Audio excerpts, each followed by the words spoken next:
The Travelers is a free game, so excuse me 1 second. Oh, Eric got out of the cage. No, my throat's being annoying. Hello, everybody. Welcome back to the Travelers podcast. This is episode 9, and this is also going to be our last podcast before the start of the new year. My name is Logic Mage. I am Super QGS. And I'm Brambler. Today we are joined by a very special guest. I want everyone to give a warm welcome to torogadude, the game developer. Hello, I'm torogadude, the creator of The Travelers. Welcome. So it's great to have you on, Toro. We have a lot of stuff to talk about. So how are you doing today? I'm doing well. Happy to be on the Travelers podcast, finally, after 10 episodes. Yeah, it's great to hear. Oh, speaking of 10 episodes, we meant to have you on the 10th episode, but this is the 9th, which we've decided is actually just a super 200 Oh, IQ yeah, Easter egg it's a Travelers reference. I get it, okay. But to start off the podcast, we're actually not going to talk about you and talk about like the 5 things that have happened since the last episode. Okay, well, I'll just interject some commentary here and there. All right. Yeah, totally. I mean, we love not taking advantage of the unique personalities of whoever we have on at any given week, so let's just get right into the news. Our news typically personality tends to completely ignore whoever we have on as we ramble on for 20 minutes. It's great. Mm-hmm. But feel free to interject whenever. Yes, sir. First thing on our list is the upcoming Enduro games. I believe they're happening on the 20th, if I'm not mistaken. Which is something that me and Lightning put together. Lightning did most of the work. I just helped build walls that Lightning gave me with his botnet, the Legion of Enduro, which is very scary, and I was scared that he was going to murder me in my ults, but that didn't happen, and I think it's going to be a lot of fun to do. So you can look forward to doing that. I'm hoping to make it into a video of some kind. I like how you specified, if I remember correctly, when you were talking about the date, seeing as you're one of the co-organizers of the event. What do you remember specifying? Oh, that Lightning did all the work? No, the date. You were like, oh, the 20th, if I remember correctly. Yeah, oh, definitely. I should remember that. I should know the date to my own event, but I don't, so, oh well. Why am I on this list like 3 times? It's been a lot involving Super lately, oh jeez. Alright, the second just thing, Bram just wrote Super UGS gets brutally murdered, so, I guess you guys want me to talk about that? Yes.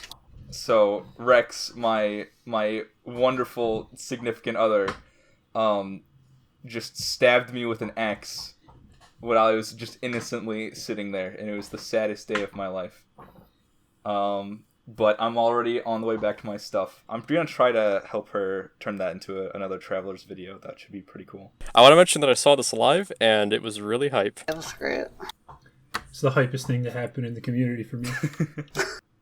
There's actually 2 things I don't know if anyone caught on to. So I had active camouflage, and I was like... I was leaving the range of the camouflage and then disconnecting and then reconnecting so that they would go past, and then I would go the opposite way. And that didn't work as well as I wanted it to, but I still thought it was cool. Next topic here is cooking straw poll for Super. I don't think I was actually in the voice chat when this popped up, so someone else is going to have to talk about this. I still need to make... I'll link this, you know what, I'll link this in the podcast description. Only podcast listeners get to do the straw poll, but I'm going to put a bunch of items in a straw poll, and whatever gets the most votes, I will cook in the quesadilla maker.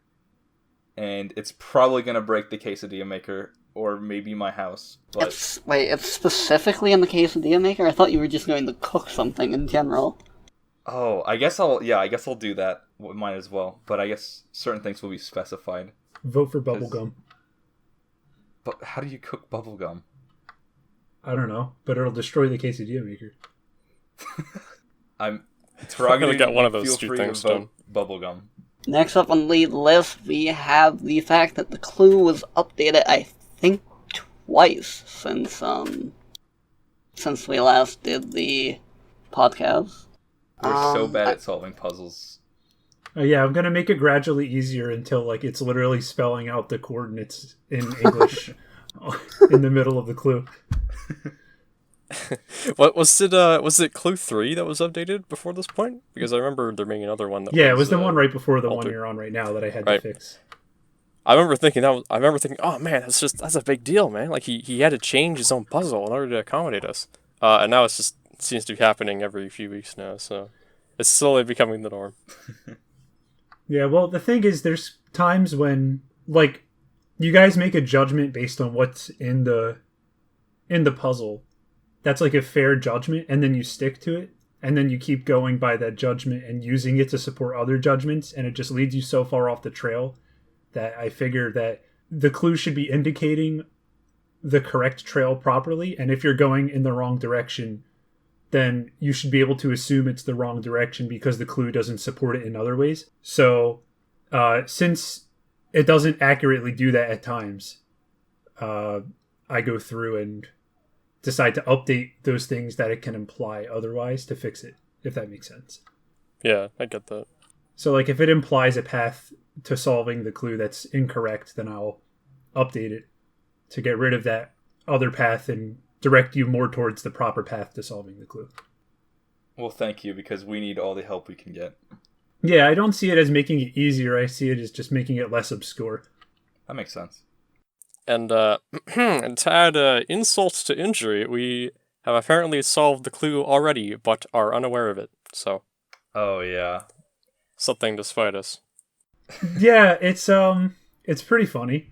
It's pretty funny how you guys how sometimes I believe you guys have come up, so you haven't like literally solved it. You haven't like put the coordinates in chat or anything, but like there's a couple points where you've gone down the correct path correctly, but then like someone immediately replied and said, "Oh no, that's not it."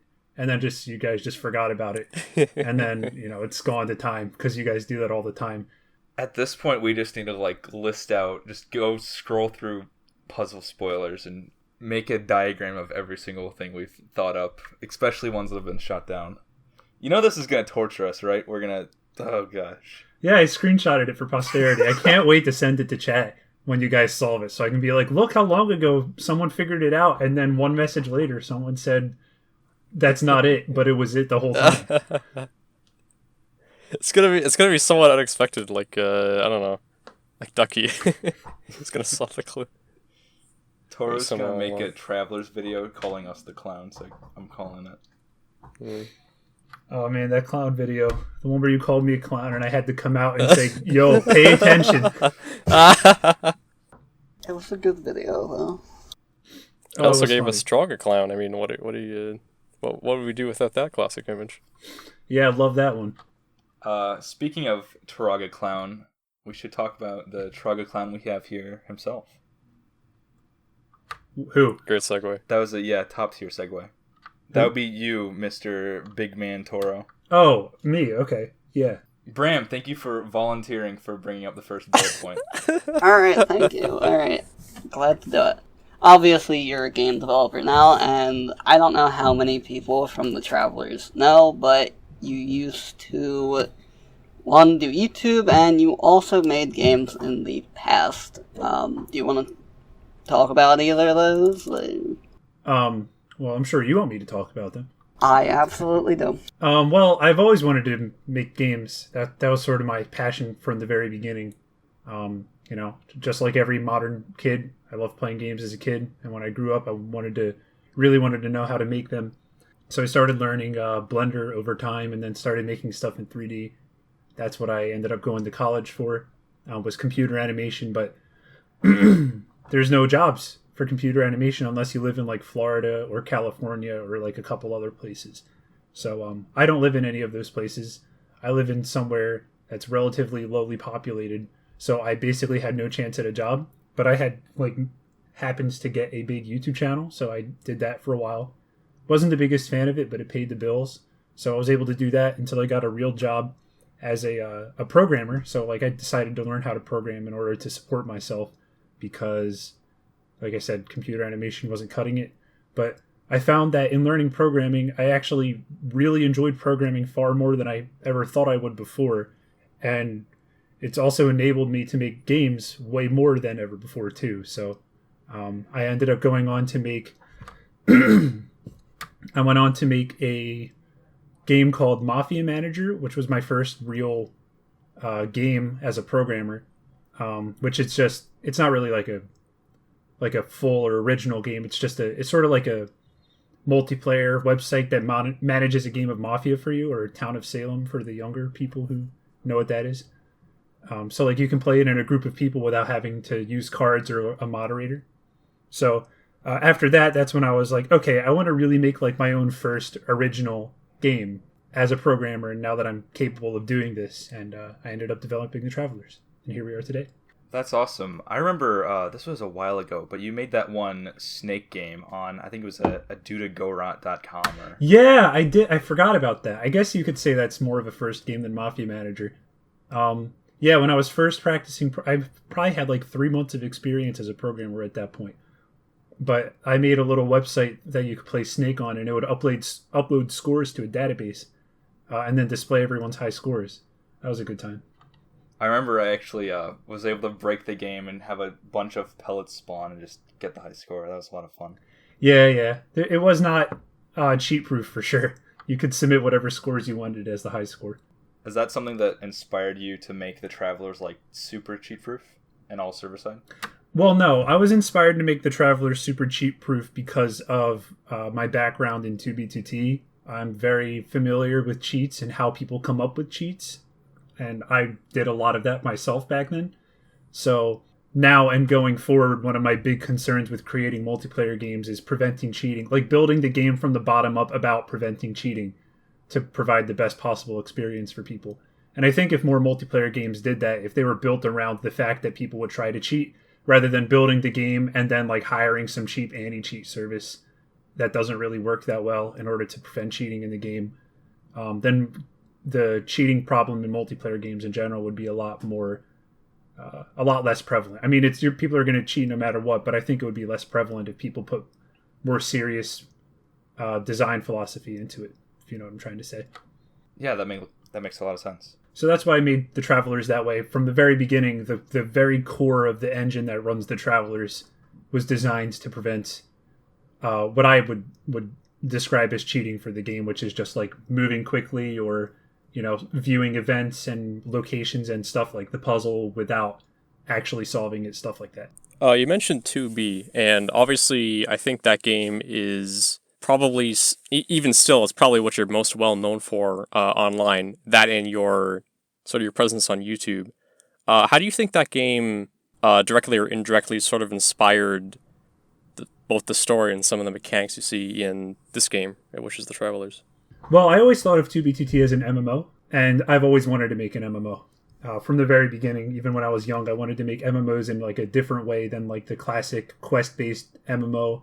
I wanted one that was just like, true freedom where you just do stuff. And I talked about my ideas for a spacefaring MMO the other day, one that wasn't like the ones that are what are they called? Star Citizen and Elite Dangerous, where they're mostly like quest-based still, and they're like there's a campaign that they build. Like, I find the idea of an absolute sandbox MMO like incredibly interesting because it's entirely player-driven and players can do literally whatever they want, and they're not guided by whatever the developers decide the story should be. And I've always been super inspired by that. Even before I found 2B2T, that was like the most inspiring idea of an MMO to me.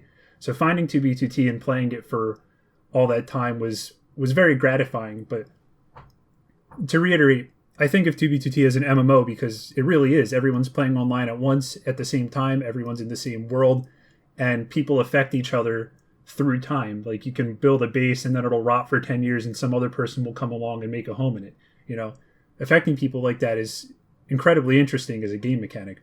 So I wanted to make a game that was an MMO and like a decaying world, but like you could happen into other people at any time, and was totally free or almost totally free.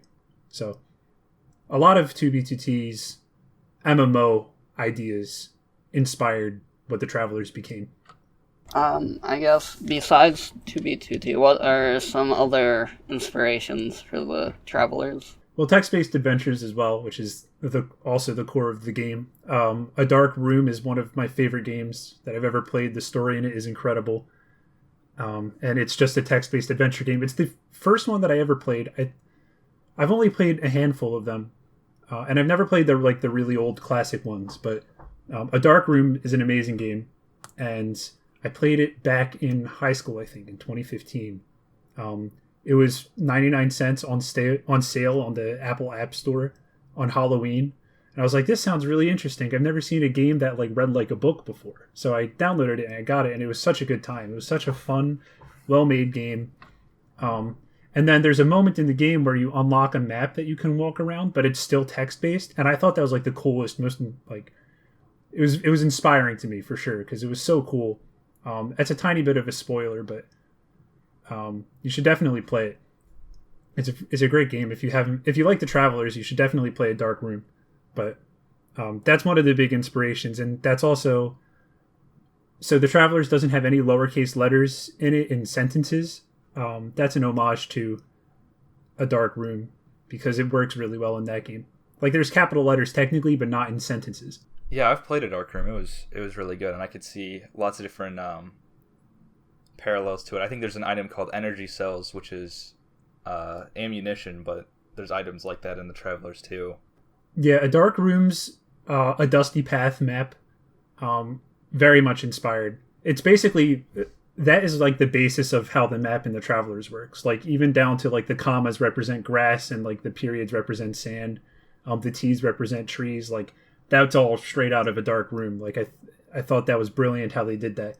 And I wanted to expand on it a little more because their map was very limited because it was small and it wasn't practically infinite the way the Travelers is.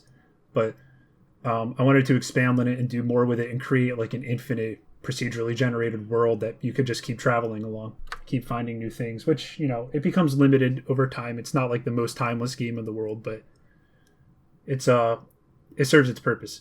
The Travelers I'm talking about, not A Dark Room.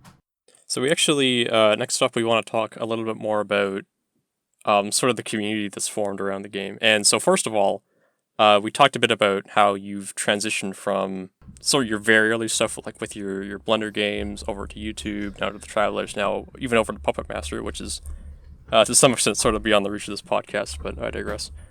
So we want to talk a bit more about how, do you think it's interesting at all how your community sort of evolved over the years? Because you've gone from stuff like YouTube streams just being sort of a general community surrounding whatever you're doing to the Travelers. What would you kind of like to point out about how your community's changed over that time? Because it's pretty easy to look at the people that followed you around, I don't know, maybe 2017, 2018 compared to now. Yeah, it is very interesting, especially when you point it out like that. I think it is. So my thing as a YouTuber was that I liked to show off the things that I created. A lot of YouTubers out there are very, they're very bad about the role that they uphold, and a lot of YouTubers make it about themselves and about worshiping the YouTuber rather than the YouTuber's creations. And that was always my thing. I wanted to create things and have people enjoy the things that I created, whether it was games or as a YouTuber or streaming. I wanted people to enjoy the things that I made and that I was doing, rather than, just liking me for the person that I am, So I appreciate that the people who picked up on that kind of thing ended up continuing to follow what I did, going from YouTube to the games that I make now. Obviously, a large portion of the audience is only going to be interested in the original form of content that I make, which is okay. It's not a huge deal. But I feel like there's a more significant portion of people who are willing to see what I was doing outside of YouTube than in a regular community. And I think that's due to the emphasis that I always put on the things that I created. So people have followed me outside of YouTube, and now I have this significant community within the Travelers. I mean, look, people are making podcasts about it. I never expected something like this. Even outside of if I did market it really well and the game really grew, even before we did all of that, I feel like the game had a pretty sizable group of just the people who were willing to see what I had continued to do with my life, just out of I don't know, curiosity for what I was going to make. So it is interesting, and I'm very appreciative of it, because the Travelers wouldn't be what it is today without the community that was willing to follow over and see what I would keep making. And that's a thanks to you guys as well who are doing this podcast right now. Yeah, that's awesome. I mean, like, thank you for making this game. Maybe that seems like an obvious thing to say, but genuinely, yeah, thank you. It's been quite the experience to have. Yeah, I agree with that. Well, I appreciate it. I'm glad you guys enjoy it so much. And again, that's really what it's all about for me. It's seeing people enjoy the things I create and the stories that I tell. I wish we could read more of the story with a stupid clue. Yeah, I know. I keep saying it. Like there's more. There's so much interesting story in the Travelers that just you guys haven't gotten to see. There's like this whole theme and overarching motif and so much to talk about that just we can't talk about yet because you guys haven't solved the puzzle. Just make it coordinates. Just tell us. Can't do that. Oh, no, can't. That's something. This is something that just kind of popped into my head. I'm kind of going off script here, but I'm actually just curious. Like, what's the writing process look like for stuff like, because within the context of a game, obviously, it's a lot more segmented. It's not like reading a linear novel or whatever. Right. You're kind of discovering things as you go along, and it's very much in a non-linear order. So how do you kind of go about writing things in like sequences that might make sense that the player might discover and kind of like let them piece things together? Well, that's definitely been a learning process. I have the benefit of the puzzle, that the puzzle is going to be linear no matter what. You're not going to discover later parts of the puzzle by accident before you get to it. So like the actual puzzle storyline is linear and straightforward, and I was able to write that all out before I made it and know that the player would experience it the right way. But for stuff like the cities and the houses, I think it's more of just like, I just write a collection of short stories that build up the atmosphere of the world, and then I put them out in the world for people to discover.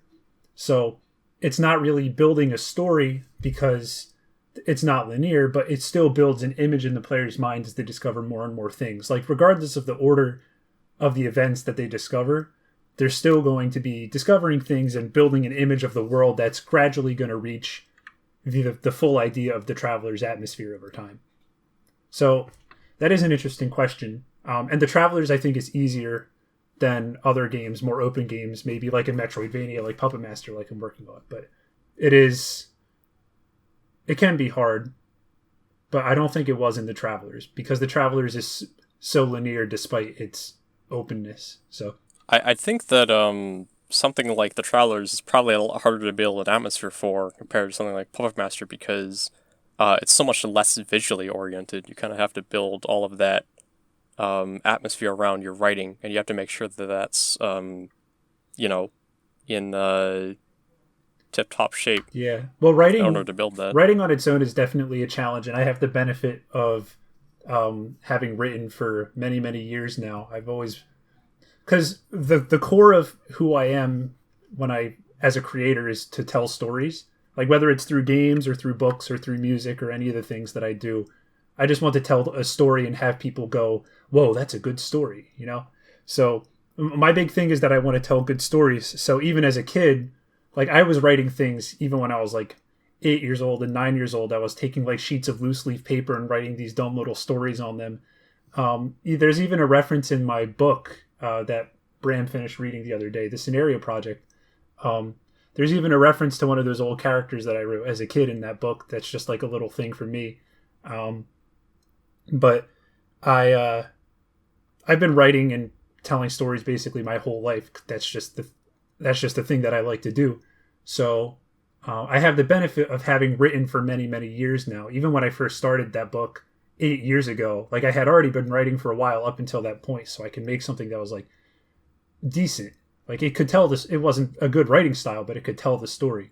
So people don't realize how difficult writing is when you haven't written before. And I think you can see a lot of that in a lot of, like indie games or indie stories, or like, if you go on like subreddits, like short, scary stories and stuff like that. Like, amateur writers, they, or like No Sleep, like amateur writers are like, I don't want to, I'm trying not to put like myself, like I'm not trying to say I'm better than them or anything, but amateur writing, you can definitely tell the difference between writing that's really well done and writing that's like a hair below well done down to like, bad writing.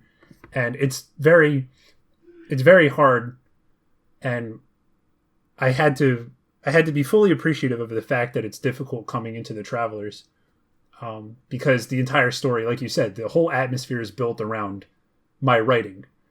If people want to be immersed in the atmosphere, then I have to write it really, really, really well. More so than a book, even, because like a book, you can just describe what's happening, but like what's happening to characters that you're kind of disconnected from, so you can imagine the gaps. But when it's you, the player, and you're making choices, you have to fill in a lot more of like the thought process that the character is going through, because you're also like, there's a disconnect between what the player is thinking and what I'm trying to describe that the player is thinking, and you have to bridge that gap accurately or it's not going to work. So the main way that I tackled that was by being as vague as possible with like the grand scheme of the setting, but only describing small details. So like I'd say there's a building, right? And inside the building, there's a desk with a computer on it and a keyboard and a screen and all this stuff going on. But I wouldn't describe what the building itself looked like, the shape of it. I want the player to fill in their idea of the building. I'm sort of like tapping into the player's imagination and then only putting details where the story really needs the details to be. Rather than like a novel where I would say the building was shaped like this, it was painted this color, the front was made of glass, the handles were metal, like you feel the cold metal as you open the door or something, something like that.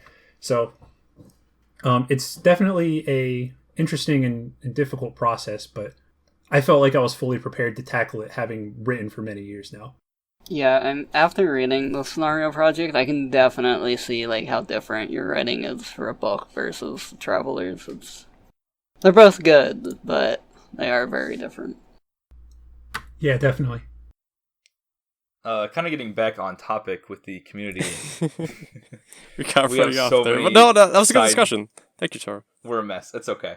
What would you say is the ideal size for the Travelers community? If you could just like have however many people playing the Travelers as you want, like you don't need to market it. It's just snap your fingers and it happens. How big would you want the Travelers community to be?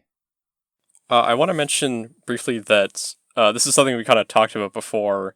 Just kind of want to give my opinion on it. On the podcast, I think we did it last episode where we talked about how we obviously most of us, I'm pretty sure, want the community to grow, and we wanted to go to a point where it's like people know about it. It's like a browser game that people are like, oh yeah, I've heard of the Travelers Online. That's a game some people play or whatever. But we're kind of concerned at the same time that maybe if it gets big or whatever, we'll eventually miss the days where it's just like, oh, it's just like a dozen or maybe 15 or so active players. This is this very tight knit thing right now, and we're kind of thinking about how that would change if it really blew up like we all want it to in the moment. We're all gonna retreat to the egg minigame server. Yeah. Yeah, as cool as it would be, it's nice when it's small like this, and I can like really interact with everyone and see what everyone's saying. Like, there's still times where I don't see everything that's going on, which I really like. I really like knowing that there's conversations happening that I can't read, but I like it small for that reason. But at the same time, it would be cool if it was big just for that universal recognition, because again, that's what it's about for me. It's knowing that a lot of people are enjoying it, a lot of people are playing it, and that there's like serious ideas of the game coming out. For me, the ideal community would be one that's capable of solving. I mean, I don't want to be like, I don't want to be rude about it, but a community that is big enough that there's a collective mind, like a collective intelligence that's capable of solving the puzzle within like a reasonable time frame. Like if this current clue goes unsolved for like another year, because like you guys are not very far into the puzzle for. Oh no. For the size of the community as it is. So I would say if it was like 2 or 3 times bigger and you had like a lot more mental force to put into the puzzle such that it was solvable within like a year of it coming out, I think it would be more I think that would be like the optimal community size in my opinion. I don't want it to be too huge, but I want it to be big enough to be capable of solving all the mysteries in the game and appreciating and coming up with theories that revolve around the story. Toro, I just want to remind you that in the very first devlog, you mentioned that you wanted to create a game involving a puzzle that would take potentially years to solve. So I just want to, bear in mind that you wish this upon us. So I did. I know. You've I did. cursed us.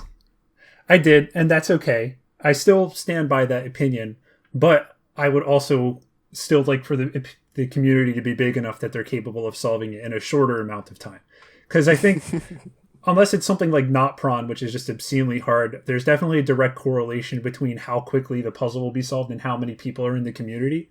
So I want the community to be big enough that like it still takes a long time to solve the puzzle, but not so huge that like, people solve it tomorrow. Like some like super genius math whiz comes in and just solves like all 5 or all of the next puzzle clues in a row. So there's not 5 clues after this. That was a misspeak. I was like, oh shoot. You need us to cut that? There could be more or less than 5. No, you don't have to cut it. I'm doing the no comment thing here. I didn't mean to say 5. I don't actually have a number in my head because I consider the current clue 4 to be number 4, but there's technically been like, I think the wiki has like 8 technically because there's a couple other mini it's riddles. weird. There's like 8 so like steps. 5 isn't a real number either way because I don't think of the puzzle as like individual segments. So there's not 5 clues left in the puzzle. I promise. Or I mean there could be, but either way it was a misspeak. So, but anyway, the point is, I want it to be hard enough that it still takes time to solve, but that the community is big enough that it doesn't take too long. So I would say that's like maybe 2 or 3 times bigger than it is right now. All right, guys, that time makes to sense. start getting marketing so we can solve the puzzle. This is something I'm confident in, but do you think that if your Kickstarter is successful, in regards to Puppet Master, that people would like, they go, oh, okay, this developer's kind of cool, what else has he made? And then they see that you made this game, and then this community would grow as a result of that? Oh, yes, definitely. Being a fan of a game developer is a whole different thing than being a fan of a YouTuber. Or it could be, I guess it could be a little similar, but because like if you're a fan of a game developer, then you're going to want to see what games he makes. And if you're a fan of a YouTuber, you're going to see what videos he makes. So I guess it's sort of the same thing, but if people enjoy Puppet Master and the idea of Puppet Master and they become a fan of me, like who I am as a developer, then they'll definitely want to see the things I've done in the past. And I expect for there to be an uptick in the audience of the Travelers and Mafia Manager, for sure. Yeah, that makes sense. It also kind of plays into how maybe there's not as much crossover between your YouTuber kind of, persona. Yeah, I would love it persona. for that reason too, because then I'll have people who just who are fans of me because of the games that I make, and that's like the ultimate thing for me. I want people to enjoy my games and my stories, and not so much, YouTube videos, and, they're only coming and watching because they used to be a fan of me, which is like, or you used to be a fan of my YouTube channel. So I would definitely appreciate having a community that's more grounded in the thing that I enjoy. People like Glack who just go, oh, I don't know any of the, like they've never heard of me being a YouTuber until a few days ago. Like that's great. I love that. Yeah. I guess that brings us to the next point, kinda. Is the community that the Travelers has currently what you expected it to be like at this point in time? I did not expect it to be as wholesome as it is. Fair I thought it enough. would be smaller because I didn't think the Reddit post marketing would kick off as much as it did. But I didn't expect it to be. I guess I'm used to like the toxic YouTuber children Minecraft 2B2T community because like all the people in this community are so nice and so friendly, and it's definitely more wholesome than I thought it would be. It's bigger than I thought it would be for sure, but like the people are just so much nicer than I thought they would be, and I really like that. Excluding Lightning. Hey, Lightning's cool. He's cool. He's not mean. He just I don't know, man. He made it into chaotic evil. What else can I say? yeah, fair enough. The whole point, no one's actually evil, though. Evil is basically good by Traveler standards. Yeah, basically. Yeah, that's fair. There's no one who like revels in the idea of being hated for griefing things. So, Oh, except for like Aspen. I mean, like obviously there's been a few bad eggs, but like they are very vastly outnumbered by the amount of people who are just like, yeah, let's make this community a good place. So yeah, I see that. Although Lightning, if you could share the clue with us, we're dying here. Come on, dude, help us out. Please. Lightning doesn't know the answer. Yeah. See, We didn't record this, but for that's going to either age very well or very poorly, and I guess we'll He's gonna come back with the username. Yeah, I mean, to confirm, as Logic was saying, we talked about this before the podcast started, but I don't know what his idea is. I'm just very confident that he doesn't have it.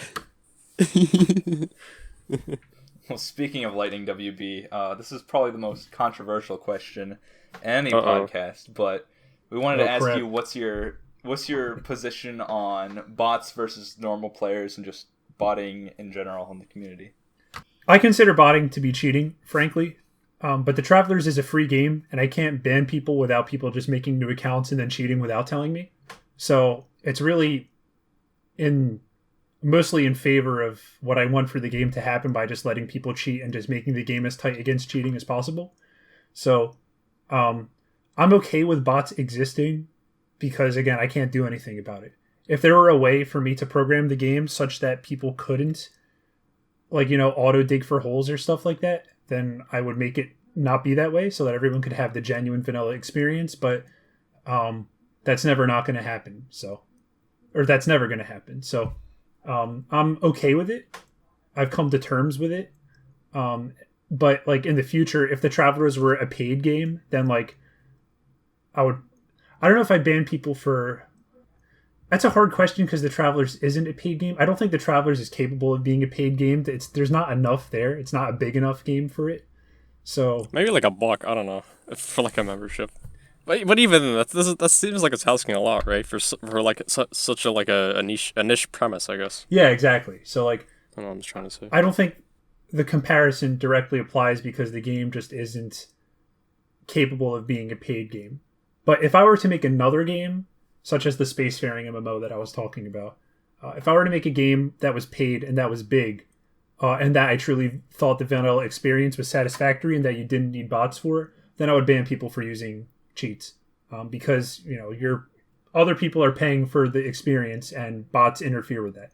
So I would ban people for that. Yeah, that's valid. But in the Travelers, again, I would prefer that people play vanilla, that people play the right way, but there's nothing I can do about people botting because it's free, because people can just make new accounts. So I'm just okay with it, but I'll never cater to bots. I'll never make features specifically for bots. I'll never make things easier for bots.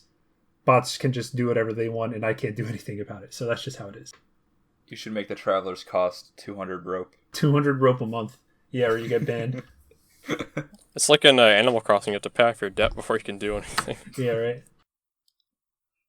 Alrighty, people, we're doing it. It's viewer question time. Here we go. All right. Number 1. Logic. Sorry, I specified this as wrong. Black. Alright. Logic, can you say about 10 times? Okay, well, I said it once. First of all, Super, can you explain what this stupid meme is about? Because I seriously do not understand it. I don't get it. Alright, okay, I would be lying if I said I didn't understand it, but you Northerners, I guess. So here's my theory. What? Glack lives up north from where I'm not gonna specify where I am, but he's farther north than me. And you obviously are in Canada, so you're farther north than me. And Glack cannot tell what is different about your about, but me and Rex, and I think some other people, I'm not sure. I can tell. You can tell too? That's super interesting to well, me. It's the Canadian accent. Americans can tell that the Canadian accent is a little different, probably the same way that Canadians think the American accent is a little different. And I think the Canadian accent is primarily noticeable when you say words that end in O-U-T. Like in America, we open our mouth all the way. We say out, about, We say we really pronounce the ow sound. But in Canada, they say ooh, like a boot, oot, a little more. So more like the word loot, I guess. Like about and loot would rhyme in the Canadian accent. So that's just, people just like to make fun of Canadians for that, I guess. For some reason, I don't know. But yeah. You do say it differently, Logic.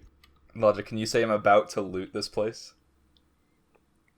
Okay. I'm sorry. See, I'm worried that... Okay, well, so she just... I want to provide a genuine comparison, but I'm afraid there's, placebo now where I'm going to be... Yeah, you're too self-conscious he's- about he's it. He can never say that's about the thing. again. We've messed up Logic. So Glock, I'd like to provide a nice comparison, live on the air, but It's not really possible at this point. It's You'll like just he's have to going catch through- me doing it during like a stream or something and record me and play it back so I can hear it. It's like he's going It's through funny, I Sonic guess. withdrawal. Yeah. Torogadude, why did you go back on your word and join the podcast before the puzzle was solved? Who is this from again? Glack. I think Glack. This is also Glack. Because Bram asked me to. He messaged me and said, "Hey, you want to be in the 10th podcast?" And I said, "Wait, weren't you guys going to do it for the very end?" And Bram was like, "Yeah, but like it's been slow and we need more to talk about. So if we could have you on just to have like a personal interview, and then when the game ends we could do like an in-depth how is the Travelers the way it is interview, then that would be cool." And I was like, "Well, fine, it's your podcast, so I'll accept it." So that's why I went back but on I'm my not word. happy about it. Well, thank you for doing so, because we are starved for content. No problem. Oh, Glack asked one more question. Puppet or debug dude? I mean, What do you prefer? He's really gotta think about this, huh? well, it depends on the context, of course. Just in general. Which I puppet or mean, debug? in general, of course, it's the puppet because I spent like a week drawing 30 animations for him, and he's going to be the star of the game. But if you mean for what's more special to my heart, obviously it's Debug Dude. So, speaking from the mind, the puppet, but speaking from the heart, debug dude. Yes. Thank you. That's a good answer. I really like this next one. This one's from Slime. How do you find the energy or motivation to get through the boring/hard parts of developing the game? Well, I was talking about this in the Puppet Master Discord a little bit the other day, but I'm a perfectionist when it comes to developing games. So I enjoy the development process a lot, and I think I'm a rare developer in that I enjoy like fixing bugs and getting through the slow parts just because I like programming a lot. I don't know why I like programming like as much as I do, but like even at work, like mundane bug fixes are like satisfying and I enjoy them. So I know I'm like a lot of developers aren't like that because you can see that with a lot of games, developers tend to like to just make the fun stuff and not fix bugs as much. But for me, it's just like I enjoy the whole process from beginning to end. So like even when I get to a slow part that's really hard that I just can't figure out, like it's not, I don't want to like walk away and take like a week break from it. Like I'm a perfectionist. I have to solve it right now. I need to solve it right now. And I'll do my best to get it solved as soon as possible until it's solved, and then I can take a break. So that's just my mentality. Like that's not really a choice that I make.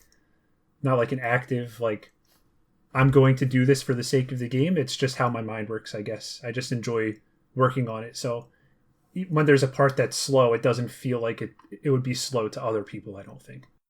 Do you ever suffer from burnout? And I don't mean in the sense of like, oh, I don't feel like working on it today, but like there's extended periods where just like I don't even want to look at this. I don't want to. No, surprisingly, I haven't had that happen to me Really? yet. With the Travelers, the only thing that made me take an extended break was the idea for Puppet Master and wanting to learn how to program in C. In March of 2020, I took about a month-long break to learn how to program in C and work on the base engine for Puppet Master.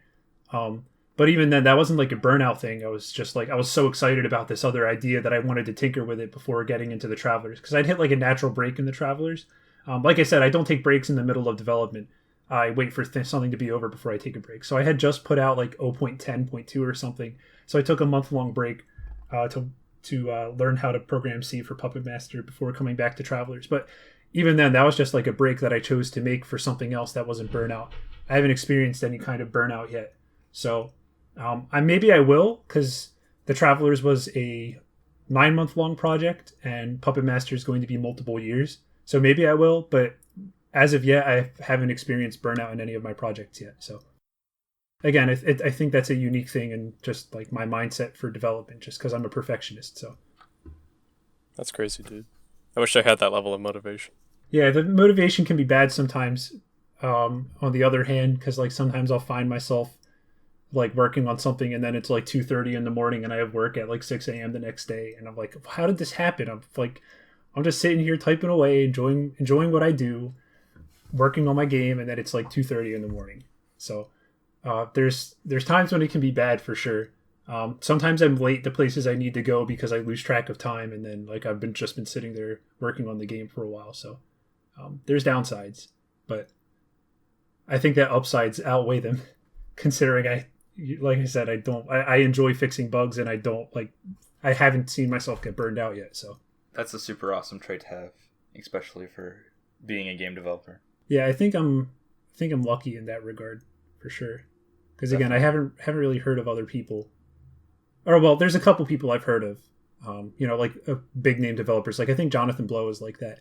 He's a guy I really look up to for his design philosophy and the games that he makes. Braid and The Witness being two of my favorite games. They were both made by him. Yeah, that's just, I don't know. I guess that's just how I do it. I guess I don't know. So Slime Tiger, just get good. Yeah, I guess. Super. I think you should read out this next one, seeing as it pertains to you. Oh gosh, I don't even know where to begin with this one. Or definitely asks, where the hell is my lawnmower? Right, the lawnmowers. Well, they were on the development list, but then I had to put them off because I wanted to work on other features. So I pushed them off. Yeah, cut. And then I had to push them off again. See, this is a joke that doesn't apply because of what I just said a minute ago. Like, I don't push things off. Okay. Alright, I gotta be truthful. Lawnmowers were never on the list. They will never be on the list. No. I will never add lawnmowers to the Travelers. There's no place for them in the world of the Travelers because there are no lawns to mow. So unfortunately, the Travelers will never experience the raw joy of a freshly mowed lawn. I'm okay.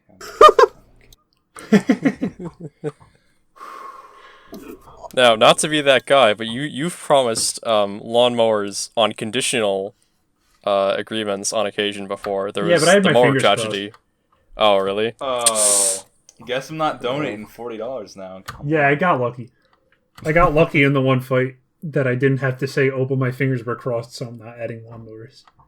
That would have been the worst thing ever. It Would have crushed all our dreams. I would have lost my community sue. overnight. Everyone leaves the Discord. Done with this. It's unforgivable. There'll be YouTuber drama videos. Torogadude did this, and his community vanished overnight. So, funnily enough about that question, definitely sent that, told me not to ask it, but I put it on anyways, and he said he would send in a few more, and he didn't, so hopefully he's satisfied. Yeah, man, that's on you. This is your legacy now, definitely. Good job. We got 3 more from Lightning. Oh boy. Ooh. First one is this isn't really related to what you would think of him asking you, but how long do you predict it will take us to finish this clue? The current clue? Yep. Well, Are we hot or cold, Tara? Come on, you got to give it to us. you're definitely cold right now. You were only warm when the one guy said, like, the right path. Or when the right path was said twice and then immediately rejected. But Can you give us like a month to search in? I mean, you can take as, like I said, you're not going to find it because there's so many useless ideas you guys reject. It will be No, indistinguishable. like what month did we say it in? Oh, I probably shouldn't say that. Yeah, probably not, because that... Lightning is too good at the Discord search tool. Yeah. Lightning's gonna bust out the control Fs. I can definitely make fun of you guys for having like rejected the obvious solution, but and I think it's obvious because like this happened in the third clue too. The big thing that I think, like, you guys will tend to, like, you'll have an idea, but it won't really be based in the clue, and you'll try to go off of it, and then nothing will form, and then you abandon it, which is like, that's the clue solving process. But sometimes you guys will come up with an idea that touches every part of the clue at once, and it like really makes sense, and it brings everything together, and then you'll just like give up and reject it, and then it'll be gone. You guys did that a couple times in the third clue too, and it was infuriating to watch because I was like, but this, like, I feel like if I was, I feel like, I made the clues, so I my opinion doesn't really apply, but I feel like if I was there and I saw someone say something that touched every part of the clue at once and brought everything together, and then just someone else said, "Oh, I don't think it's that. It's weird." Then like I feel like so I would speak up about that. I would say, well, why don't we try something with this? Why don't we do something more with it? But again, my opinion doesn't really apply because it's impossible for me to be in that position. But I'm just surprised that other people don't support ideas when they seem like they make sense. I mean, someone will say that they don't think that's it, and then it'll be forgotten forever. I mean, I think part of the problem is how the game is structured, which I like how the game is structured, but you can't instantly, like, check things. You can't instantly, like, kind of see if you're on the right track, and I feel like that makes it harder.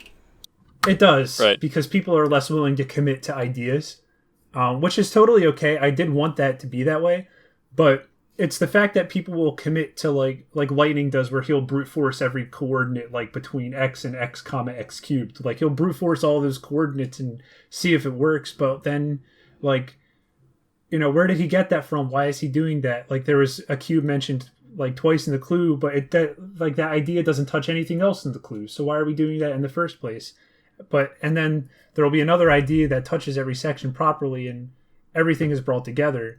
And someone will say, I don't think it's that. And someone else will say, well, yeah, you know, we can't try everything because it takes too much time to try everything. And then it's forgotten forever. So, like, I just think you guys should...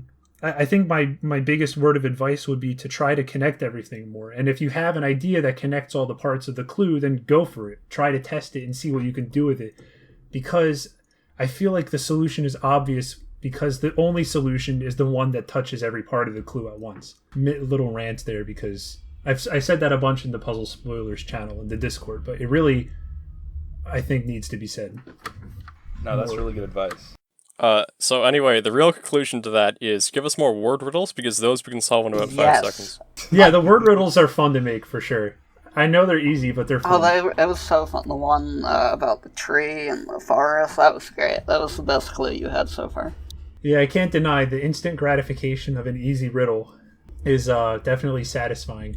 I think I said it before, but I almost wish that I just made like a ton of word riddles rather than like, you know, lesser high quality, you know, images that were the actual clues in the game.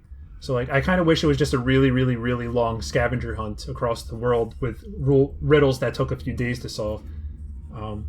But, you know, it's not that. It is what it is. So if I were to do the Travelers again, maybe I would have done it more like that. But I've learned a lot along the way, so I'm satisfied with what it is.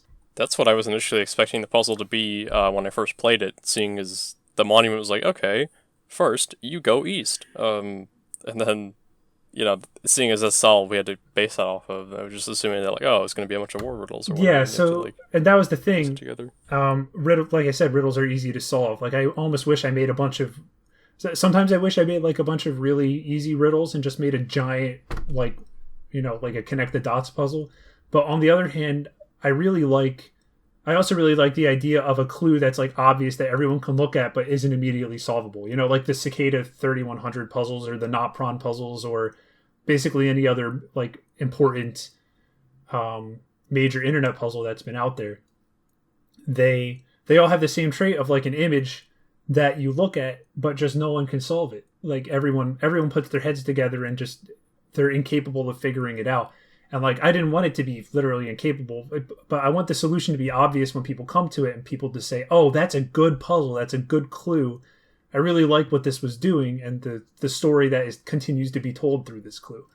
And I felt that the only way to really achieve that was through an image and, you know, through, like, transcoded like patterns to represent numbers that are, like, the basis of the clues so far. I feel like, you know, you can't really do that with riddles the way that you can with images. So that's why I decided that the majority of the puzzle clues would be images like that. Because I just felt like it made it way more difficult while having the same satisfaction of solving. Whereas, like, a bunch of riddles are just really easy and it'd be solved in a couple months because each riddle only takes a day or two to solve. So that's why I went in that direction instead. All right. And then Lightning's next question is, what will update 1.2.0 include? Oh, man, am I going to make a 1.2.0? Let me check the list. Every day, Lightning puts new bugs in the bug report list, and I add it to my The Travelers Online to-do list. The list is so long. Oh, no. But will I ever work on it again? I don't know. Yeah, that's the lawn tools update, right? Yeah. No, the lawn some tools weed whackers, maybe a hedge that's trimmer. Like 1.55 in like 100 years. when I revamp the entire game to have subtitles. Maybe you should make each bug fix its own update. Yeah, there it is. So 1.2.0, I have cool ideas for expansions of the game. It's just I don't have the motivation to work on it right now because in my mind it's done and I'm working on Puppet Master. So I don't think that's the same as Burnout like we were talking about earlier, but I'm satisfied with what it is and I don't feel like I need to add anything to it. And I feel like enough bugs are fixed that, like, you know, Lightning plays 24/7, so he's going to discover bugs, but they're not bugs that are going to drastically decrease the experience for most players. Right. And especially because he's literally a bot, and like I said, I don't cater to bots. So, like, if he discovers a bug where you stand in one place for 15 days straight, and then, like, an event will appear there, and then you enter the event, stand there for 15 more days, and then the event degenerates and generates again, and then you have two objects on the same spot, which is illegal in the code. Like, I don't need to push out an update for that. Like, that's not a big deal. The game still works. It doesn't crash. You just go on one event instead of the other, and the one will expire eventually. Like, it's not a big deal. I don't need to fix it. So, and that's basically what all of these bugs on the list are. They're just like things that only happen because Lightning was grinding errors nonstop, just trying to figure out what he can break to get that old high of taking the server down again. So I might do it eventually, but who knows? I can't guarantee there will be a 1.2. I can't guarantee there will be a 1. Wait, let me check. What version are we on right now? I have no idea. We're on 1.1.2. I can't guarantee there will be a 1.1.3. I don't know. So, again, in my head, The Travelers is done. I don't have the motivation to work on it anymore, but I'm satisfied with what it is. I'm satisfied with the lack of extremity of the bugs that exist. I'm, like, cool with it, and now I'm working on Puppet Master, and that's the thing that I'm motivated to finish. So that's my answer. I want to make it clear that I totally respect your opinion, even though obviously, you know, I want to see more Travelers updates and whatever. It is totally valid for you to be able to say, okay, well, I think I'm confident that the game in and of itself is in a finished state. I mean, even considering like the aquatic update was a fairly large, piece of content that was added, considering that the game was, you know, if it's considered done, then that, you know, it's surprising that was even put in the first place. Yeah. Like, so how much time did you spend on that? Just getting that update alone. Aquatic update probably took about a week. What I did was I would every time I wanted to take a break from Puppet Master, which, like I said, I'll finish something important and then take a break for a day or two. Every time I would take a break from Puppet Master, I would go back and fix things in the Travelers because even though I had finished it at 1.0.0, I wasn't completely satisfied with it because there were some important bugs and there were things that I still wanted to do. So, but right now it's at the point where there's nothing left that I really wants to do. There's bugs that aren't super critical to fix. There's bugs that aren't even, like, important to fix. I think that's the difference between now and then. Like, in my mind, it's really finished right now. Whereas back then, it was, like, finished, but I still had things to do, so I was motivated to come back to it every so often.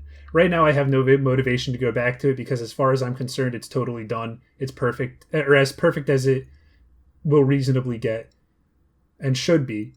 So I'm okay with leaving it. If you go back and look in the history of bug reports, good 50% of them are just Lightning. You just see his profile picture popping up everywhere. Yeah, it's like the what's the meme? It's like the meme of the guy who's, like, all excited, and then, like, in the bottom frame he's like, it's like the Squidward one. He comes out, like, with his chair when there's like when there's a notification on the Travelers. But then when it's, like, highlighted in bug reports, it's like him folding up the chair and walking away. It's like that one meme I did with it's the exact same thing, except it ended up being like a James message. Yeah, exactly. That's exactly what I'm thinking of. This is just unlocking achievements for Lightning. Yeah, like, I don't Every even bug he can find. Yeah, I don't even need to see, like, what's in the bug reports chat. I know it's from him. We should count all the bugs that he's reported and give him, like, a score. I'm sure he'll be happy about that. He'll put it on a star and tape it to his wall. My count says he has about 400 messages in there, which I'm sure is more than any other player. It's probably more than me. Honestly, if you ever feel like just doing bugs for Travelers, though, like, he's basically a free beta tester. I mean, he'll, if there's something wrong with your game, he will find it. I'll give you that. He stress tests it. At least you know that there's not like any huge issues with it, or else Lightning will find it. I definitely appreciate his testing, which I know I'll appreciate for sure when like big beta testing for Puppet Master goes out. He's definitely very good at what he does, and I really appreciate it. So I appreciate his role in the community, even if the Travelers is done and I don't care about fixing bugs anymore. All right, last question from Lightning. Oh boy, we kind of touched on this, but I guess we can go into it. How did you get the idea of the Travelers? That's a direct quote.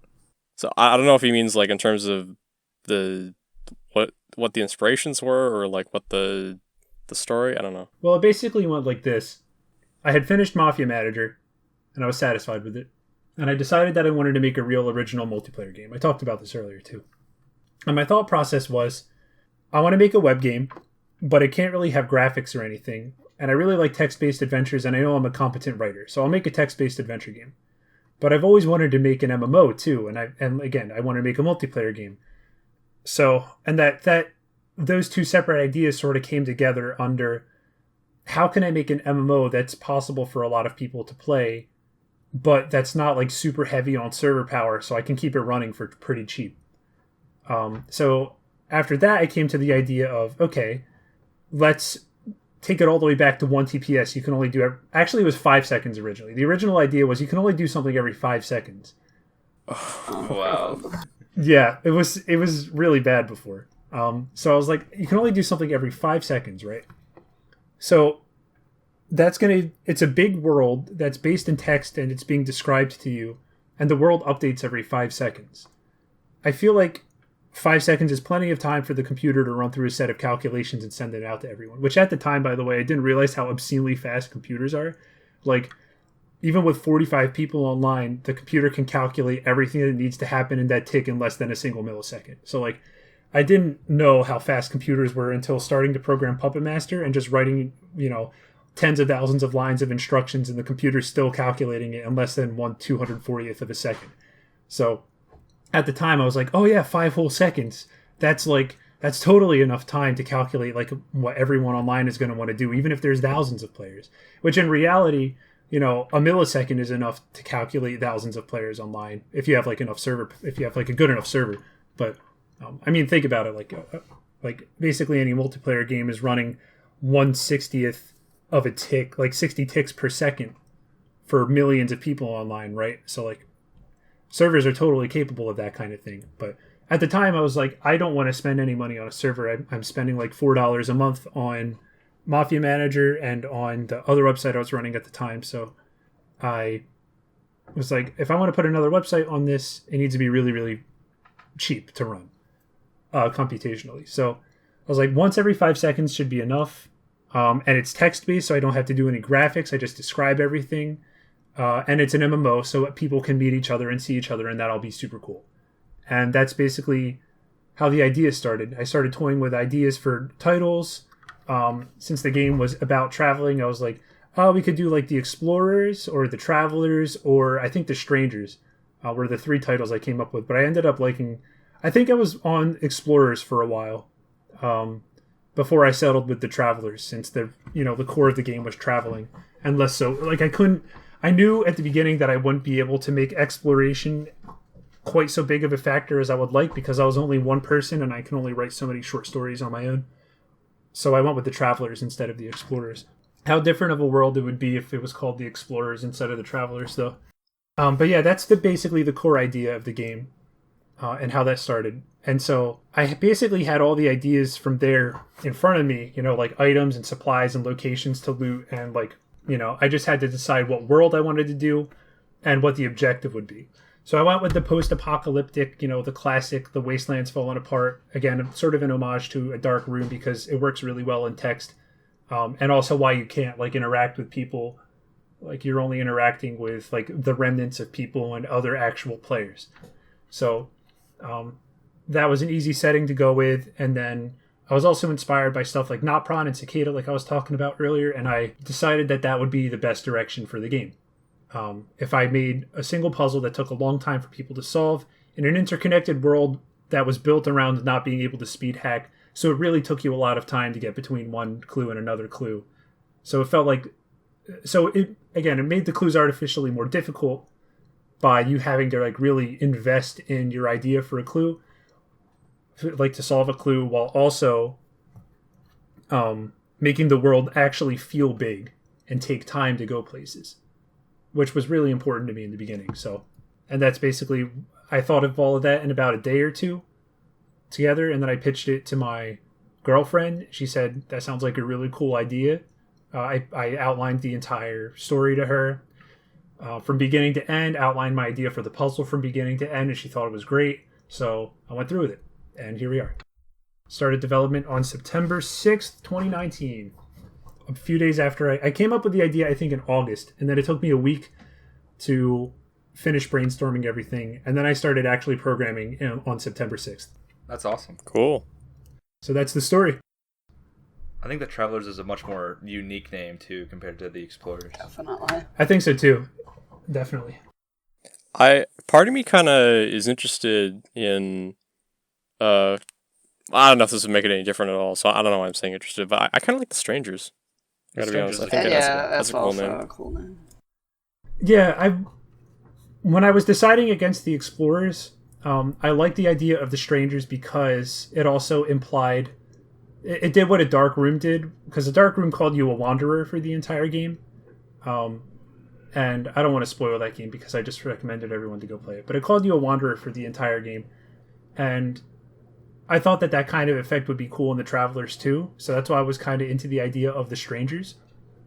Because it was like no one knew who each other was. And, the word strange, it implies there's something weird about you. And there is something weird about you. You don't eat, you don't drink, you just walk nonstop for years. So that's why I like that idea until I went with the Travelers, just because stranger doesn't really flow off the tongue very well. So the Travelers is an alliteration. It sounds nice, and the game's about traveling. So it came together pretty well. So that's why I went with that in the end. Then from Slippy, he asks, did you have fun making the Travelers? Oh, definitely. Like I said, I enjoyed programming so much more than I thought I would. I genuinely have fun when I'm programming. Even when I'm doing something little like fixing bugs, I really enjoy what I'm doing, and I really enjoy working to the point that it'll like suddenly be 2:30 a.m. and I'll like not have realized I've been programming for that long. When I have work the next day, I have to wake up, or at least in the past before quarantine. Now it's great because I can get away with working until 2 a.m. and then going to sleep and waking up at 9 a.m. for work. That's the best. But in the past, there were totally times where I would program until 3 in the morning and then wake up at 6 a.m. to get ready for work. And it was terrible. But I do. I really enjoy programming. I really enjoy working on the Travelers and now Puppet Master. It's so fulfilling to me. It's more fulfilling than like anything else that I've done as a hobby in my life. So I really, really love it. That's amazing. All right. Ending off on the best question of the bunch. How do you feel about the egg meme from Ducky McLucky? Okay, yeah, we can skip this one. Okay. All right.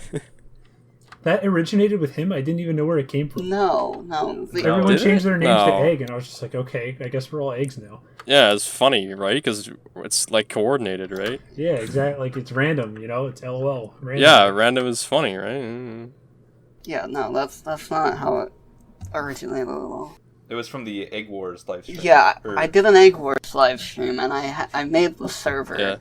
and I don't remember what the title or the name of it originally was, but then when we went to do Among Us, someone made the joke of Egg Among Us, and I was like, okay, I'll just change it, and then I've kept the joke up since, but it's not a great joke, honestly, but...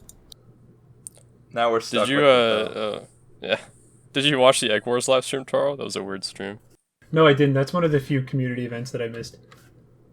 Not a real fan. Come on. Yeah, no. Not a true Okay. Travelers fan. Yeah, no. A true Travelers fan knows the exact percentage chance that you have to find a bunker when using the shovel and the metal detector. I don't even know. Otherwise, What not a is true like fan. 0.1 less than It's 1 in 1,000. That's That was correct. one- that It's was one of the- 0.1. I You're remember right. Super QGS got Yeah. it. I'm a true fan, guys. True fan right here, boys. That was on the Kahoot, I remember. I clapped. That's probably going to be awful in the audio. I think that's the only loot table statistic that I revealed. Like, the only exact one. Like, it's exactly 1 in 1,000, but everything else I don't think I've actually said. I think you told us the original chances for the teleporter, but I think you said you changed it for release. But... Alright, it's obsolete.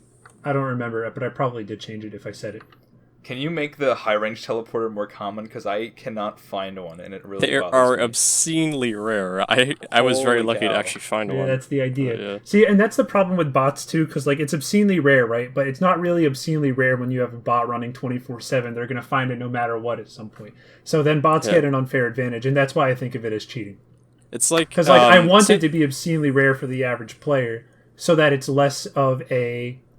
So it's, like, something you happen into and not something that you grind for. Same idea as, like, the trapdoor. Like, I want only a percentage of the player population to discover it, so it's like a mysterious thing.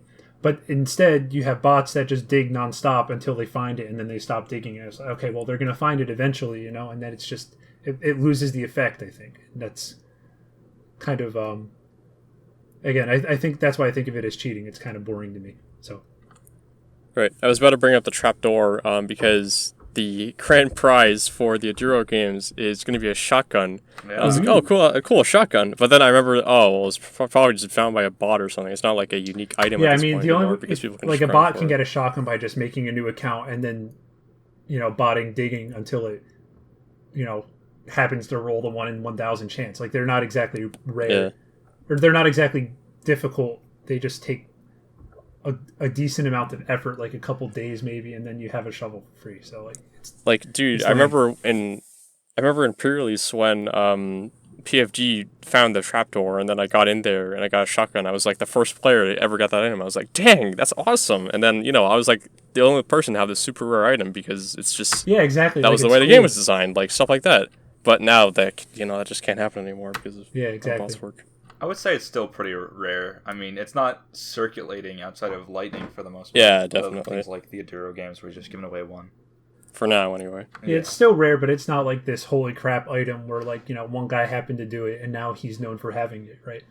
Yeah, that's true. Which is something I want to do with the spacefaring MMO should it ever happen. Like, I want there to be a true rarity of items, or of certain items that people can potentially use as, like, currency. Because, again, if it's entirely player-driven, then I want the rarity of an item to determine its value rather than, like, the developer says, hey, you know, this is rare.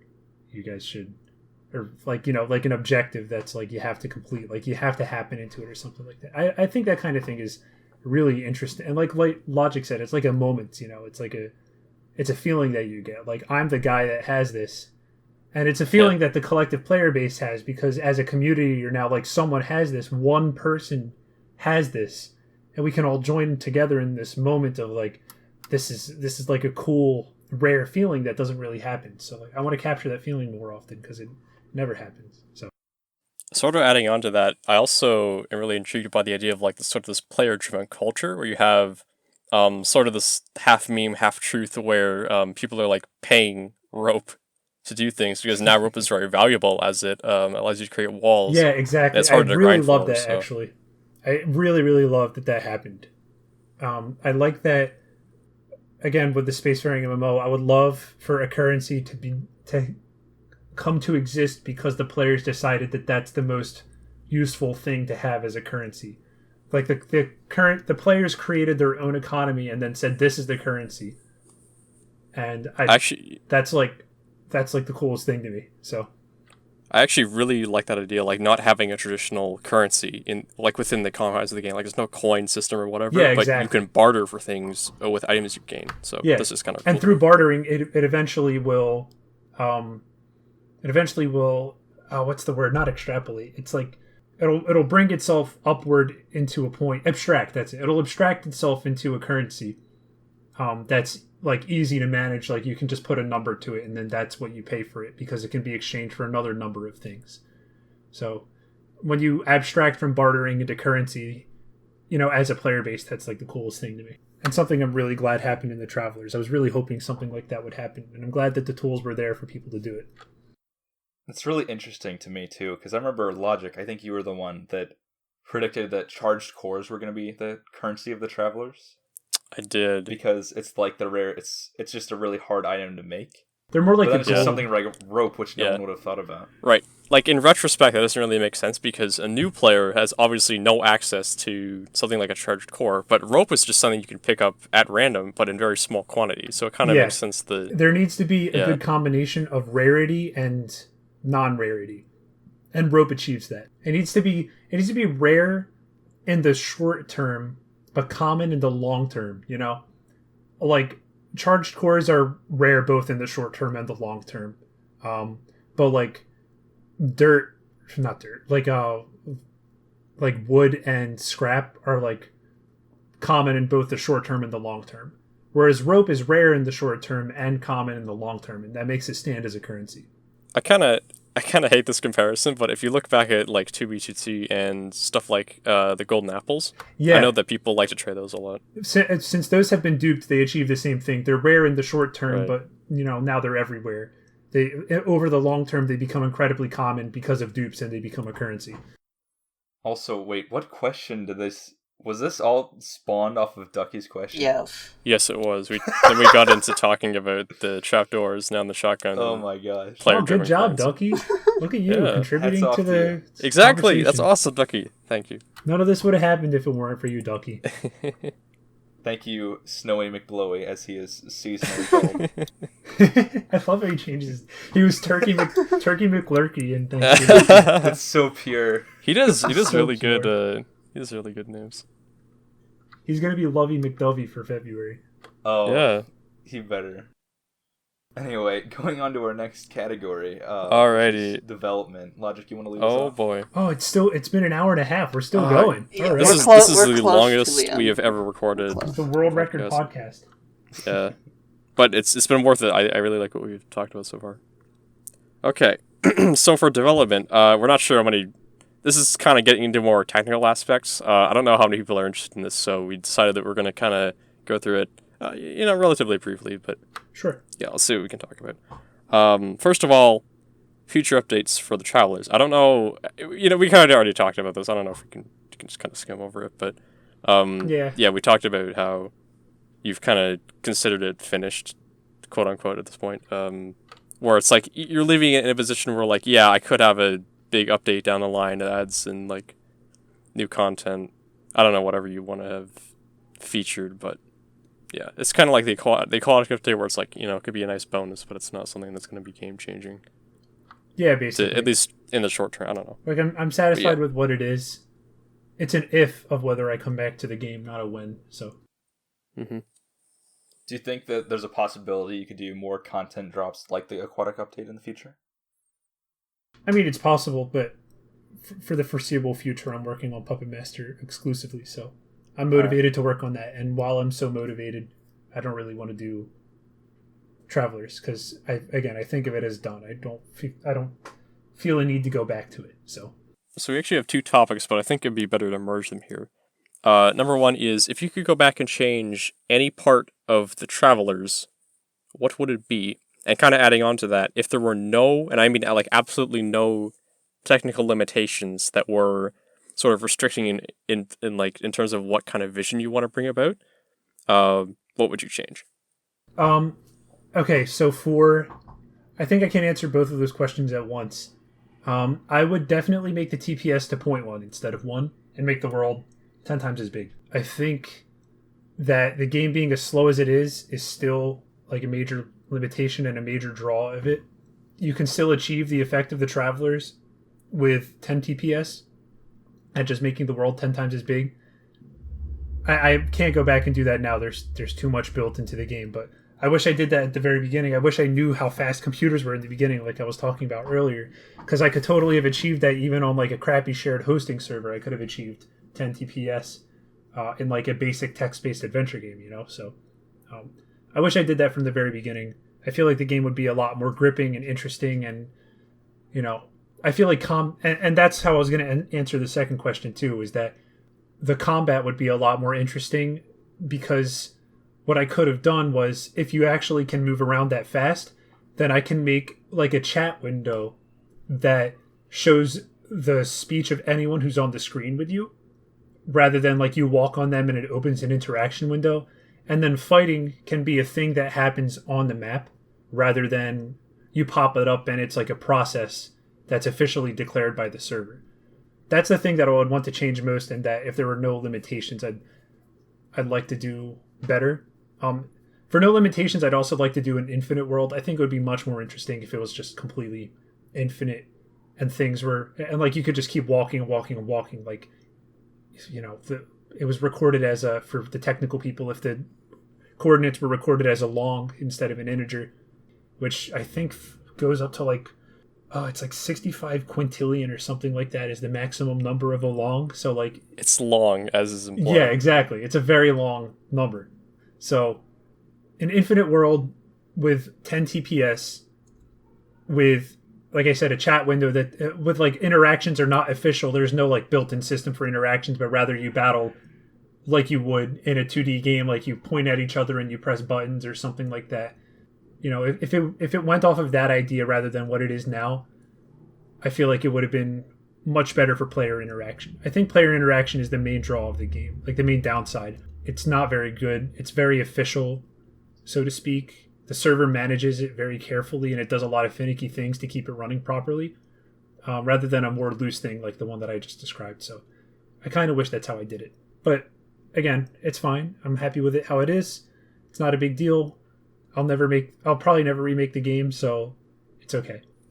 Be a remake, but it's like a full 3D thing, like what Super did in Source with those like images. Yeah. Well, and my idea of the Travelers 2 would be the spacefaring MMO.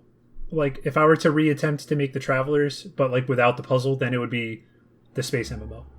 I would try to structure the space MMO the same way that the Travelers Anarchy side works, through taking a long time to go places, distinct rarity of items, built around not being able to cheat, and a heavy interest in the center of the world. The main thing that I would like from that would probably be just a chat box that anyone on your screen can do, because I know it's a bit weird when you have to like be on the same square to talk.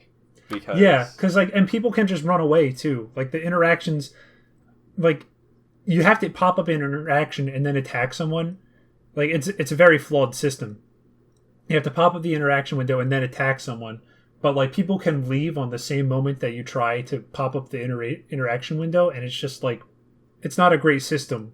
And people can just like, you know, like you did with Rex, like you guys were chasing each other and you just couldn't land on the same tile in order to have that fight. And it's definitely like a limitation. It's a downside. And I wish it did it differently. Would it be possible to maybe make like a 5-tick, you know, obviously you're not working on it currently, but like a 5-tick timer before you can leave a player interaction? I mean, I could have. That's like a cheap solution, but I could have done something like that. I think I remember in the initial stages of planning that, I did have a thing where like you wouldn't be able to leave for 30 seconds, but I never got around to developing it. I think I just forgot about it. And then like interactions happen so rarely that it never reminded me until like right now. So okay. This is kind of my own question, but how would it be different if you had like a team of, I don't know, 20 people working on the game? Well, I definitely think that those limitations that I was talking about, or those flaws that I didn't realize would happen, would not have happened, because I would have had more open critique from a lot of different voices. And if I did have a team of 20 people, I would have been much more skilled of a programmer on my own. And I would have known that like a computer can totally process 10 ticks per second, no problem. So I think the game would be the better version of it that I was just describing, if I had a bigger team of people. So I think it would definitely be better. The puzzle would definitely be longer and bigger. Not to say that it's short, but again, in my opinion, the appeal of a puzzle is its length, and that it takes a long time while still building a story. It would have been better in a lot of ways if I had a lot of people working on it, but I think that's a given for most games. So just hire Lightning WB. Yeah, right. I'll just hand over all the code to him. You can do whatever he wants. I really respect personally that the whole thing is made by one dude. That's really special to me in some way, because it feels like a real passion project. Yeah, and it's a bit more cohesive that way, I think, too. Yeah, it's nice to have like one single vision that's uninterrupted and unbroken by other people, and then the game doesn't really come out to what you originally wanted it to be. That's the thing that I like most about working solo, is that I can just really do it how I want to do it. make sure that my vision is applied properly. And I know and I'm confident in the fact that my vision will be good, which, might not necessarily come true, but I feel confident in it. I'm the most critical, as a perfectionist, I'm also the most critical of my own work, to the point that, like, I can point out when something that I made is bad. Like, I'm doing it now. Like, I can outline all of the flaws of the Travelers and how it could be so much of a better game. Now that I have, like, the benefit of experience and hindsight, like, I know exactly what's wrong with it and how it can be better. So I think it's nice to work alone. And even with Puppet Master, like, I have this vision for the game, because I had the original Inception, but Eric's as cynical as me. He's more cynical than me, honestly. So, like, he doesn't really come off as that like that to me. No, yeah, and he's very goofy in Discord, but in real life, like, when I outlined the story to him, he was like, okay, here's what's bad, here's what doesn't work, here's the things that's wrong with it. And I was like, I kind of agree with these things, but I was thinking of it in a different way. But now that you've pointed it out like this, it's good that you said it. And, like, we're able to come together and make the story a lot better because of his inclusion. And on top of that, I can still stay true to what my vision for the game is, because I'm programming it. I'm programming the whole engine myself and making all the music myself. I wrote most of the story myself. And I'm guiding Eric in how to create the art in order to achieve the vision that I had for the game when I came up with it last December. That's not to say that it's not 50-50 both of our games, but it's also wrong to say that it wasn't originally my idea. I like working either alone or, like, in a very small team, and especially with Eric, because, like I said, he's very cynical. He's very good at pointing out when things are bad. So he's good at like, where I make mistakes, pointing them out and keeping them good, keeping the game good. So it's nice to work on a small team because you get to stay true to your vision. And again, solo, like this, that was my passion project. I did that all on my own. I can say I did it all on my own, and it's mine, and I'm proud of it. After the puzzle is solved, or maybe even after the Travelers goes down, if you ever shut it down, I guess you would eventually shut it down, but would you ever consider making it open source? If I shut the Travelers down, I'll make it open source. All right. Yeah. When people solve the puzzle, still probably not. But, like, if I actually, like, turn the website off completely, then yeah, I'll totally make it open source. Like that, because at that point it's gone forever, and, like, no one can go back to it. So I would want people to have a way to come back to the story that I made. That's really awesome. Right. That makes sense. I was about to interject there because I know you in the past. I don't know if I'm referencing this correctly. But I know you said you were against making it open source. That, like, I think even after the puzzle was solved, or, like, even if it went down, you want to keep it private at some point. And obviously, I think most people are against that, but especially me, because I'm very adamant about games preservation. As you said, if the game goes down and nobody can play it, then that's just, like, like, you want to make sure that people who are interested in this, like, yeah, I don't know, 5-10 years from now are still able to experience it. I totally agree with preservation. If it goes down, I'll totally make it open source. While it's live, is a different question, because it's something that, okay, so let's say we've solved the puzzle already, and there's no there's no better reason to, like, not make it open source other than I just don't want to, or so to speak. Like, that's one of the few reasons.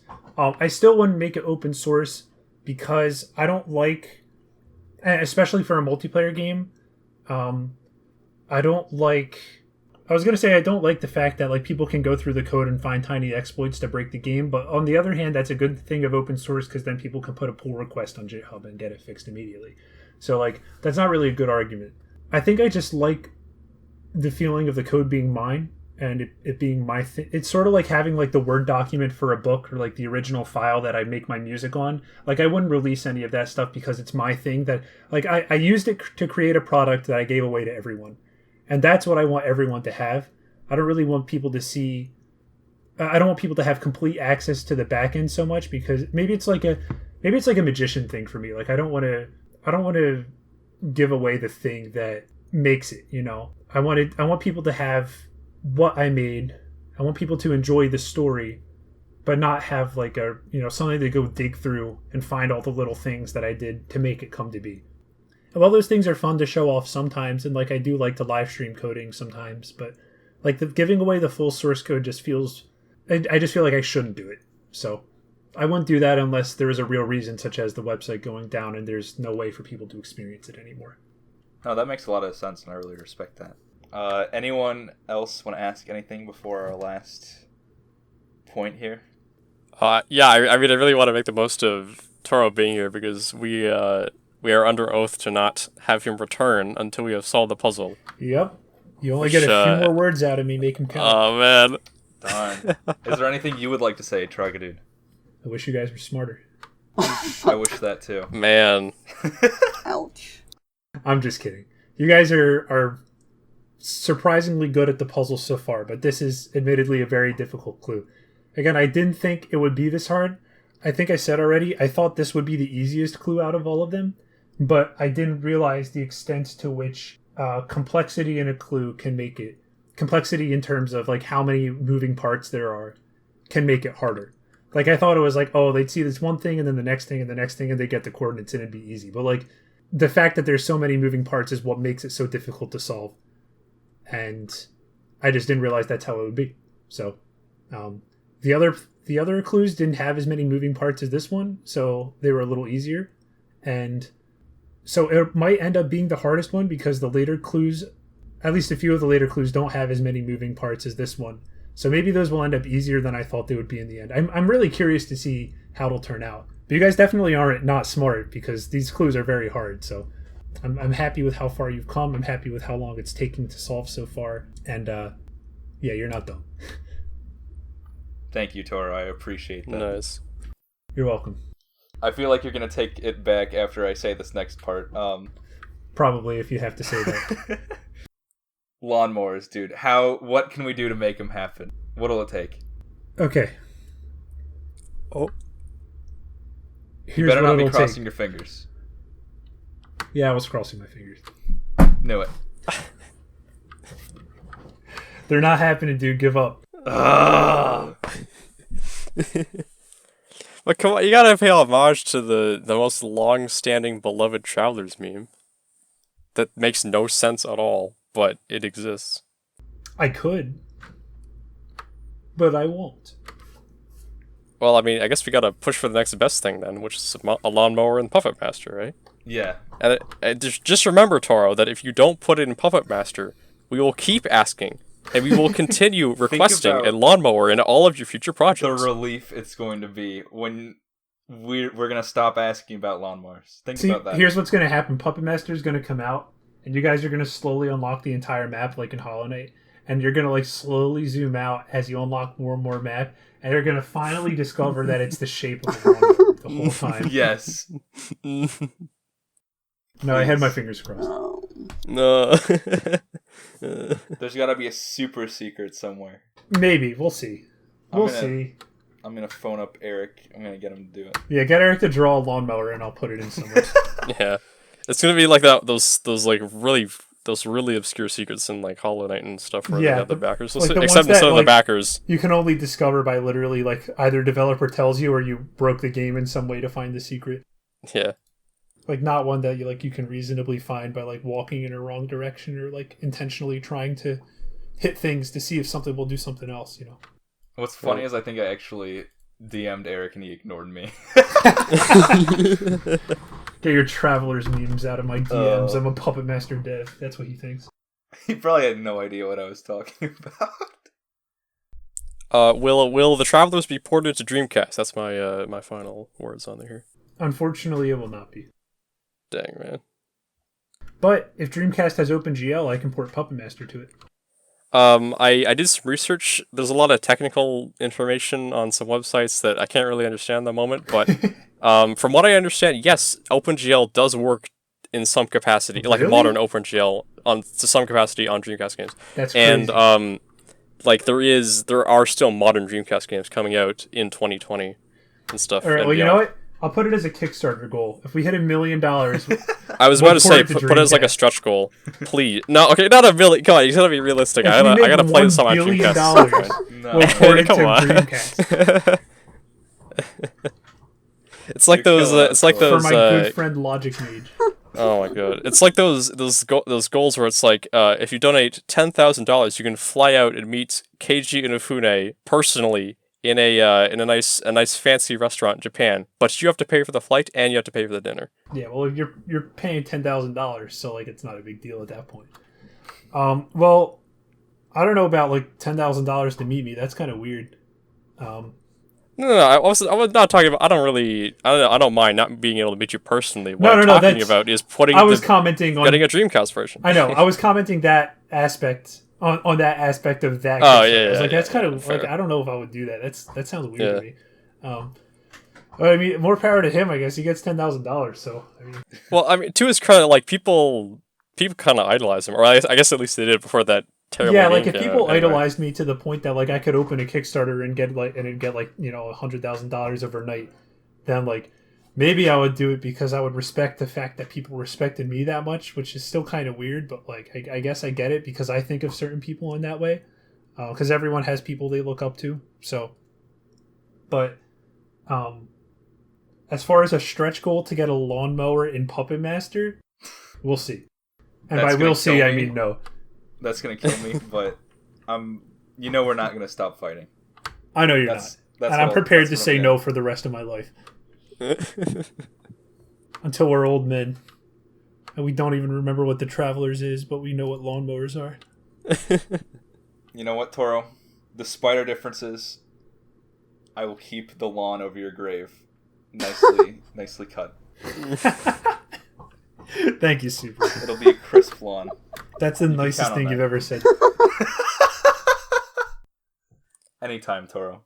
It's just you're going to the cemetery, paying your respects. There's super great. Oh, that's great. He wouldn't shut up about mowers. It's just engraved in capital letters on there.